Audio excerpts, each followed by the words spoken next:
മനുഷ്യേതര ജന്തുലോകത്ത് കുടുംബ സംവിധാനം നിലനിൽക്കുകയില്ല. അവർക്ക് പിന്നെ ഉമ്മ വേണ്ട, ഉപ്പ വേണ്ട, സഹോദരങ്ങൾ വേണ്ട.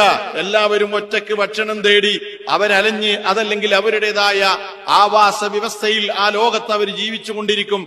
അവിടെ ആ ബന്ധങ്ങൾ പിന്നീട് നിലനിൽക്കുന്നില്ല. എന്നാൽ മനുഷ്യൻ എങ്ങനെയല്ല. മനുഷ്യനെ സംബന്ധിച്ചിടത്തോളം അവന് കുടുംബം വേണം.